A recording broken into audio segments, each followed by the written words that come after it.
La question du jour du 18 avril 2026, numéro 1.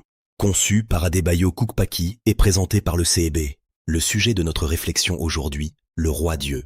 Ce n'est pas toi qu'ils ont rejeté, mais moi, afin que je ne règne plus sur eux. 1 Samuel 8, versets 7 à 9. Ils agissent à ton égard comme ils ont toujours agi, depuis que je les ai fait monter d'Égypte jusqu'à ce jour. Ils m'ont abandonné pour servir d'autres dieux. Écoute donc leur voix, mais donne-leur des avertissements et fais-leur connaître le droit du roi qui régnera sur eux.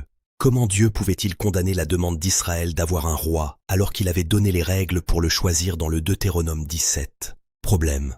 Les Écritures témoignent que Dieu avait prévu qu'Israël ait un roi. Le Deutéronome 17, versets 14 à 20, énonce précisément les règles pour choisir un roi en Israël. Cependant, lorsque le peuple d'Israël demanda à Samuel de nommer un roi, le Seigneur lui dit « Ce n'est pas toi qu'ils ont rejeté, mais moi, afin que je ne règne plus sur eux. » Comment Dieu pouvait-il condamner la demande d'Israël alors qu'il leur avait déjà donné les directives pour choisir un roi? En effet, Dieu avait promis un roi, comme le montre la Genèse au chapitre 17, verset 6. Solution.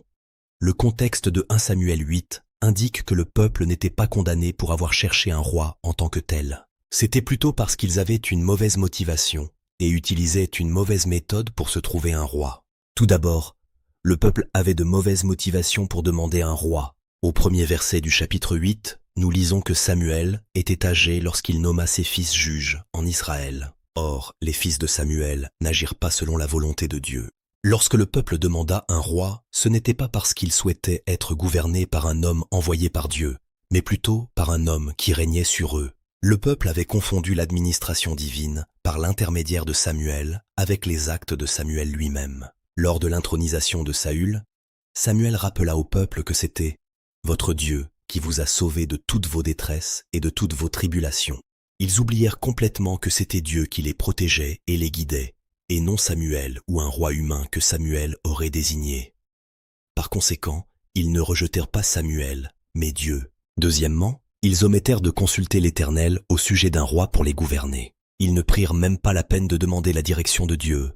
Ils demandèrent simplement à Samuel de désigner un roi. Lorsqu'ils vinrent trouver Samuel, ils dirent « Maintenant, donne-nous un roi pour nous gouverner, comme toutes les nations. » Or, dans Deutéronome 17, verset 15, Dieu déclara explicitement que le peuple établirait un roi que l'Éternel, votre Dieu, choisirait. La requête du peuple révèle leur indifférence envers le rôle de Dieu dans ce processus. Ils avaient véritablement rejeté la souveraineté de Dieu sur eux. Le Seigneur était mécontent du peuple car il n'avait pas cherché l'homme qu'il avait choisi et n'avait pas employé sa méthode. Enfin, ils ont demandé un roi issu de la mauvaise tribu. Selon l'Écriture, le roi devait être de la tribu de Juda, or Saül était de Benjamin. Si ceci est vrai pour Israël, l'est-il aussi pour l'ECC? Paix du Christ à tous.